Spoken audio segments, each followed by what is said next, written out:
nta muntu ushobora kugira inshuti zimeze gutyo ugasanga utamwaka n'igihumbi ngakibone ariko hari n'ugira inshuti imwe yonyine ikaba ishobora kuruta nk'inshuti nk'ico nyine nicyo nakubwiraga buriya iyo ufite amafaranga niyo azana abantu iyo ufite amafaranga niyo ugiye mu nama y'umuryango urumva ko amafaranga ari bo bantu iyo ugiye mu nama y'umuryango ni wowe niyo waba nta bwenge ufite ni wowe uyobora ukavuga ati wowe twaguhaye izihe nshingano urumva wowe ufite abantu udafite amafaranga muri make amafaranga niyo ya mbere wakemera kubaho ufite abantu udafite amafaranga nyine nakubwiye ngo muri iyi si turimo pe wagira abantu ariko ntabwo wabura amafaranga make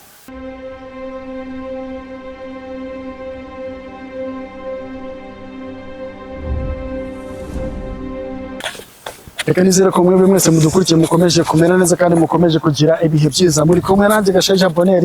the one and only you are calling Mr. Keshby the Mr. Innovator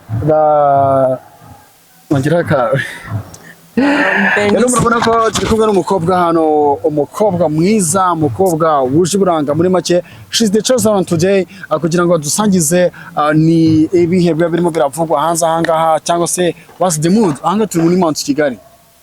tujye twumva bavuga ngo Mount Kigali ngo niyo kaminuza ya mbere irimo abajene nyine abakobwa cyangwa abasore bakeye cyane babajene nawe niko byumva actually urebye ijyanyije higa abantu nyine mu ngeri zose tu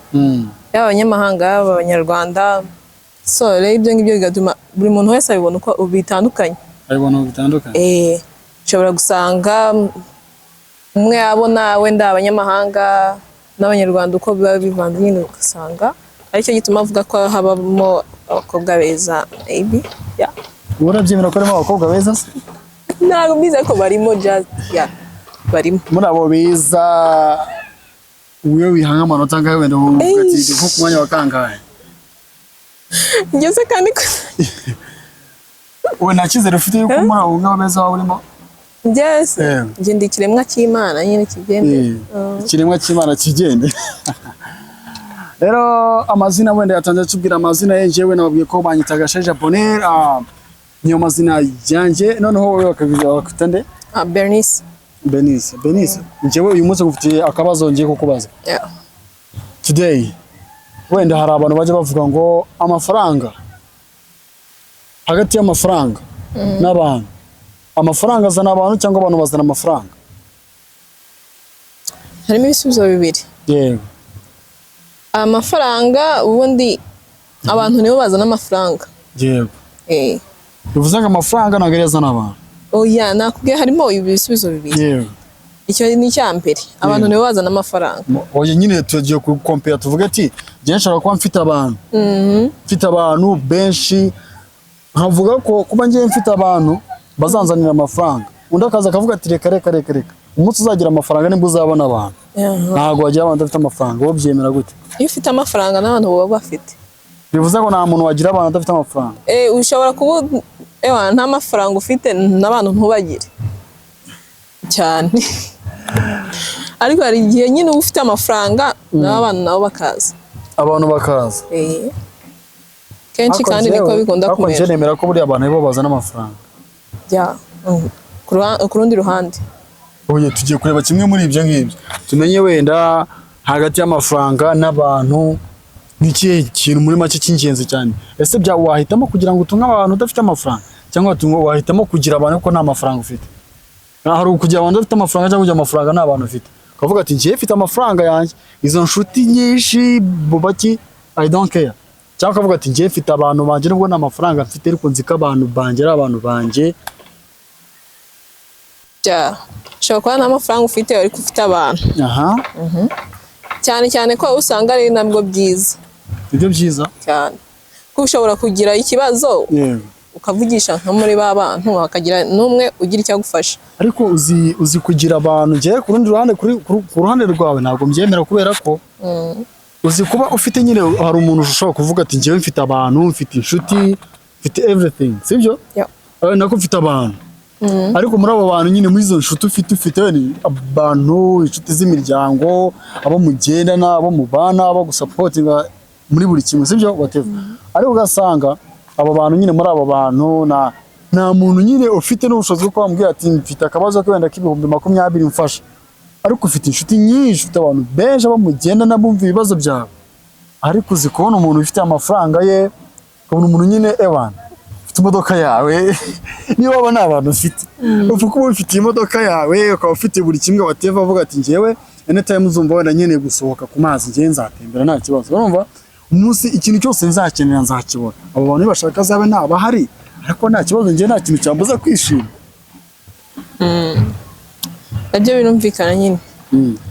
Ariko nyine usanga hari abantu nyine bagira inshuti zitandukanye. Hari umuntu ushobora kugira inshuti zimeze gutyo ugasanga utamwaka n'igihumbi ngakibone, ariko hari n'ugira inshuti imwe yonyine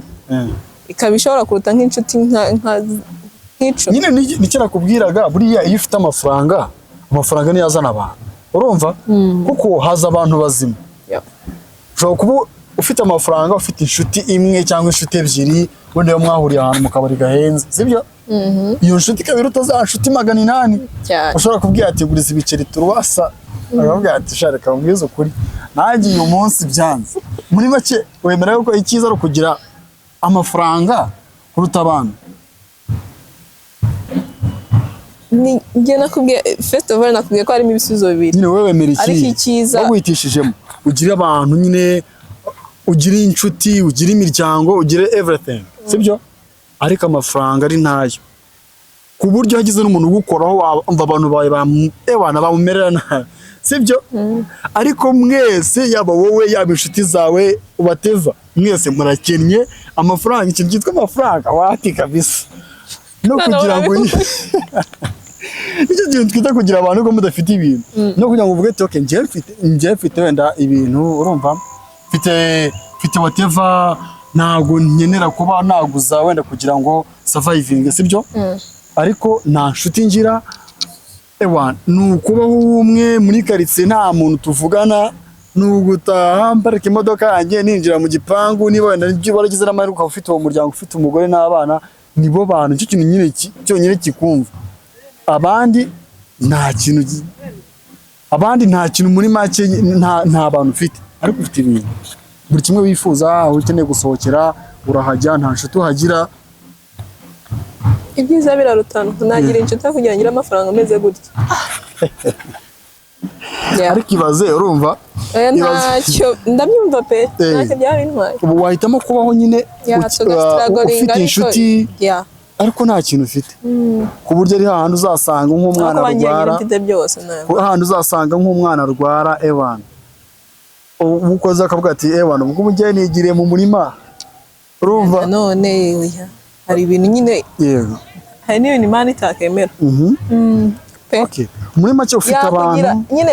yaguha abantu, ariko ntabwo yakurira n'ubushobozi buto nyine bwatuma wita ku muryango wawe. Ariko buriya reka mubwire, sibyo? Gutsinda kwa mbere, reba bona gutsinda kwa mbere uko ufite amafaranga. Iyo ufite amafaranga, urumva iyo ufite amafaranga uba ufite inshuti, urumva ko n'ubundi wenda izo nshuti zishobora kuza zikurikiye amafaranga. Nashira nta kibazo ariko baranazigize. Oya nashira bizagenda gute? Zaraje zikurikiye amafaranga. Uzi ko ufite inshuti, urumva nk'umwana akaba ashobora kuba n'uwene urugero, ufite umuryango, ufite umugore, ufite n'umwana,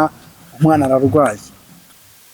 Muri izo nshuti muriteranyije no kubona ikimujyana kwa muganga biranze. Ntabwo Imana yabyemera. N'ahandi wivuga ati se none se ubu ngubu zino nshuti koko.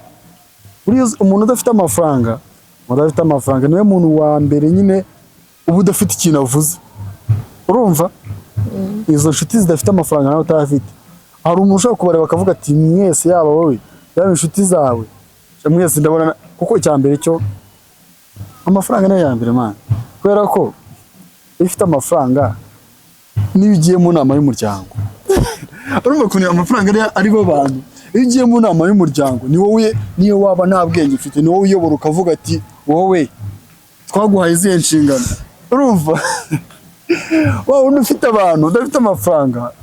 muri make amafaranga niyo ya mbere. Wakemera kubaho ufite abantu udafite amafaranga? Nyine nakubwiye ngo muri iyi si turimo pe wagira abantu ariko ntabwo babura amafaranga make kereka ubaye gusa ni nk'iki kibaho nta mafaranga nyine abantu babaho nta mafaranga bafite ko ntabwo biba nta mafaranga menshi bafite ariko ntabwo biba bivuze ko nta mafaranga na make muri make wabaho ufite abantu bake n'amafaranga make aho kugira ngo ube ufite amafaranga menshi n'inshuti nta bantu ufite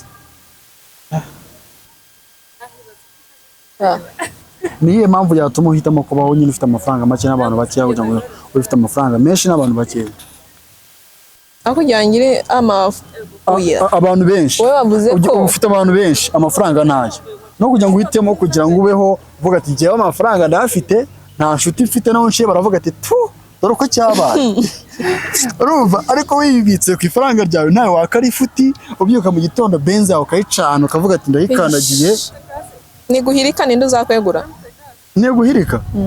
amafaranga si yo afite amafaranga se agira amaboko ku buryo iyo ufite amafaranga bashobora no kuza bagatwara amafaranga bakakureka ahubwo reka cyangwa bakavuga napfe n'amafaranga tuyasigarane ahubwo reka iyo ufite amafaranga wowe amafaranga niyo asobanuye abantu ati kubera iki iyo ufite amafaranga uba uyoboye ba bantu bose urumva ikibazo cyose wagira ahubwo muri make iyo ufite amafaranga wowe utayafite wowe ufite abantu ni njyewe uba ukuyoboye abo bantu ufite kuko njyewe nimba mfite amafaranga nzahamagara umuntu ufite abantu hanyuma aza n'abo bantu bansapotinga nyamara ko masapoti babwiye ati mugende basubire mu buzima bwabo njyewe ngumane amafaranga yanjye urumva nta kintu ugiye byampinduraho nicyo waba ugiye kubakoresha cyane n'icyo waba urabamarira none se ubu ngubu niba ufite amafaranga sibyo ushobora kuba ufite abantu ugakenera kubaka inzu sibyo ukabwira inshuti yawe uzaza umubyizi ukabwira n'indi uzaza bakaza ari nk'abangahe bakagufasha ejo bakajya mu byabo ariko umuntu ufite amafaranga waba ubikunze cyangwa utabikunze ashatse yanavuga ngo muzajya mukora guhera mu gitondo kugeza nijoro kandi ntabwo yabura abantu bakora ako kazi niba ufite amafaranga everything biterwa buri wese ntago none se ubu ngubu umuntu ufite amafaranga nyine yabura buri kimwe ku buryo avuga ati abantu bamvuyeho banshizeho amafaranga yanjye mfiriye ubusa ntabwo yagupfira ubusa ariko nyine n'ubundi gutunga amafaranga nta bantu ufite nta kintu byaba bimaze erega amafaranga niyo azana abantu arabazana ariko biterwa n'aho abazaniye ushobora kubazana tuvuge ngenda afise amafaranga yego amafaranga mfite nyine ari kwatarakitinga abantu yego then after nashira amafaranga nyine muri nicyo kintu utari kumva iyo amafaranga ashize ushobora kuba ufite amafaranga urumva iyo amafaranga ashize mbaho nk'uko wowe wari umeze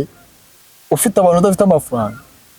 urumva ko njyewe rero niho nsubiye inyuma namagana nawe utayafite reka nkubwire nkubwire neza ngaho bimbwire nta kibazo ushobora kuba ufite amafaranga ntayo mfite pe kubera ufite amafaranga menshi nyine akazana abantu njyewe nayo mfite nifitiye za nshuti zanjye ibiki nkeneye akantu nkababwira nti bimeze gutya nabo bankenera bimeze gutya sebo ya mafaranga yawe nashira inshuti zizagushiraho sibyo ariko njyewe nintangira kugira amafaranga ntazazindi nzazigumana cyane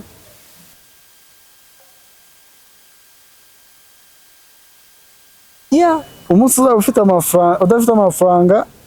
ubu na za nshuti zawe ufite nyine mwibaniye neza nta kibazo muri kumwe murasitaraguringana umwe akeneye ubufasha bw'iyo undi gutyo nyine murafashanya hagati yanyu uko mwimereye nyine nta mafaranga naza muzagumana ariko wa wundi wari ufite amafaranga menshi azagira inshuti amafaranga nashira zizagenda ariko si ureba wenda ku rundi ruhande ushobora kuba wenda uyu munsi ufite amafaranga makeya ufite inshuti nyinshi izo nshuti mukabana muri dukeya ejo bundi amafaranga yaza izo nshuti mukagumana ukunguka n'izindi inshuti zikaba nyinshi n'ibintu bikaza ariko ujye uzirikana yuko hari umuntu nyine ubuzima bwe ashobora kuba wenda afite abantu muri karitsiye arazwi muri make aranakunzwe cyane kurusha mudugudu urumva ariko living standard ntabwo ihinduka bitewe n'izihe nshuti ufite urumva izo nshuti nyine ufite baguhitijemo bakubwira ati uzareba kenshi nyine iyo abantu bagiye ku buyobozi niyo umuntu abaye nk'umuyobozi wenda yari nk'umuntu usanzwe akaba mudugudu, inshuti yari afite ziragabanuka, amafaranga yari afite akiyongera, urumva? Ati iki kibitera, uramutse ugumye kuri za nshuti ziri hasi ntabwo wazigera uva ku rwego uriho, urumva? Ntabwo bivuze ngo wirengagize inshuti zawe, sibyo? Ariko nawe ku rundi ruhande, niba wenda wari umufundi, wari wubakaga umufundi, sibyo? Izo nshuti mwagendanaga z'abafundi nta kindi gitekerezo zaguhereza usibye kukubwira ati ikiraka cyabonetse aha ngaha cyo kubaka n'ibiki n'ibiki, ariko umunsi uzaba wenda ubaye mudugudu, mudugudu azaguhereza igitekerezo cy'ukuntu ashaka kuvuga ati buriya umuntu uyoboye mudugudu nibwo tuba mu nzu imeze kuriya kandi uyoboye mudugudu, urumva? Niyo mpamvu kugira ngo umuntu ufite amafaranga niyo yaba inshuti imwe yaba afite, ushobora kumufasha kugira ngo atere imbere kuruta wandi ufite inshuti nyinshi bajya gusangira ahantu gakayoga twatuyoga twa makeya, urumva? Rero aho kugira ngo uhitemo ko ariko nanone mu nshuti umuntu agira ntabwo inshuti zose agira inshuti nziza, agira inshuti nyine nakita nk'aho ari mbi, akagira n'inshuti nziza, akagira we naho inshuti tuvuge ubwo atangiye kugira amafaranga, akagira inshuti umubwira ati tugiye kwifatira akantu hariya, ariko muri za nshuti nziza akagiramo zimwe zimubwira ati ushobora gukora aka kantu naka kakugirira umumaro ukarushaho nyine gutera imbere. Mu buzima umuntu agira inshuti ebyiri pe. So reba njye ikintu cyo nabonye cyo nuko wenda guhitamo kugira inshuti nkeya ukaba ufite amafaranga, icyo kintu cyaba ari cyo cy'ingenzi kuruta kugira inshuti wibihindura wavuze nta nshuti. Reka nta nshuti ariko uzikubona nk'umuntu, sibyo? Nta muntu n'umwe utabyifuza, umuntu wenda yimenyera buri kintu cye, urumva? Nta muntu umuvogera, nta muntu umusagarira, aramanuka muri karitsiye ntawabwira ngo ibiki, ariko wibuke ko muri karitsiye wanzwe. Reka tuvuge urunushaka urananzwe, urunushaka ube wanzwe. Uzi umuntu ufite ibintu bye, urumva? Ntawasaba, ntawasabiriza, ntawe yinginga, nimushaka mu mwanya ariko ameze neza ku buryo nyine buri muntu wese avuga ati sha cyaze cyo uriya muntu nyine wama byibura life nk'iyi, urumva? Hari life ntakifuza. Kuba mfite ibintu ariko nkaba nta byibuze nta karitsiye ntoyamo nta muntu nkunda, reka nese kuba abantu bagukunda bo nta kintu bakumara ibyo byaba bikumariye. Arya erega abantu kuba bagukunda nta kintu bakumariye ntabwo ari kuvuga ko ariko bizahora. Buriya nta nyine gusa nabivuga gute, tuvuge nyine nko muri karitsiye gutyo ushobora kuba ufite amafaranga ariko n'abantu bagukunda. Muri make hari abantu niyo udahari hari ikintu hari umumaro waba ugenda, hari abo ugenda uyahereza ubafasha, birumvikana aho ngaho ufite amafaranga hari abo ugenda ufasha, urumva hari naho ubu nakunze abantu bakagukunda. Ntabwo ari kimwe no kuba ufite amafaranga y'abantu hamwe ku munsi ushobora gutwara imodoka ebyiri zitandukanye, kimwe kigashira ugenda uhindura, ariko nta muntu ugukunze wapi pe. None se ubundi ukeka ko n'ubundi urukundo rw'umuntu, urumva? Umuntu urukundo nyine rwagukunda urwo ari rwo rwose, ubaye nta mafaranga ufite, nabo ngabo bashaka nizo nshuti ushobora kugira wenda wowe wavuze ngo nkeya, wavuze ngo nta muntu wabura amafaranga na make, ushobora kureba wenda hari icyo ushobora kuzifasha. Uzareba abantu benshi bavuga ngo ujye ureba nk'inshuti y'umumaro, nk'inshuti ifite ikintu yakumarira, urumva? Kandi twebwe twizera ko nako sitwe buri muntu wese yizera ko inshuti wenda ishobora kuba ifite amafaranga, ishobora guhereza support mu kibazo runaka we nacyo, niyo nshuti nziza buri wese yakifuza, sibyo? None se wenda ni urugero, wahitamo kubana n'umugabo w'umukene ariko uguha amahoro ku rwego ruhagije pe, urukundo ruhari, no guhitamo kubana n'umugabo wifitiye ikintu cyitwa ipinda ku buryo icyubahiro mu gihe mu rusengero bakavuga ati abashyitsi b'imena mubahereza ijambo, sibyo? Amafaranga ahari, icyubahiro mu muryango, mubanye gute mugera mu rugo n'amakofi akavuga, wahitamo iki? Abantu bakunda amafaranga ariko ngewe iyo revo ntabwo nayigeraho. Reka wahitamo wa wundi muzajya munaburara akaza akakwita sheri, urumva? Ibyo bintu ntabwo bikigerwaho ku buryo reka tuvuge mutuye mu kihe gihugu. Wowe urumva ko uracyafite imitete, hari abantu bahura na hasi, urumva? Iyo tuvuze ibyo ngibyo ntabwo tuvuze ngo wa wundi ufite inzu ngiki, hari wa wundi nyine ku buryo naho mugera nyine ukabona ku buryo mujya no gusura iwabo ukabona bamusuzuguye pe ukabona bamusuzuguye ndetse abangabo si babaho ni uguhitamo hitamo niba ari ukuvuga ngo muzabaho mukize ariko ewa n'ingumi muzikubitana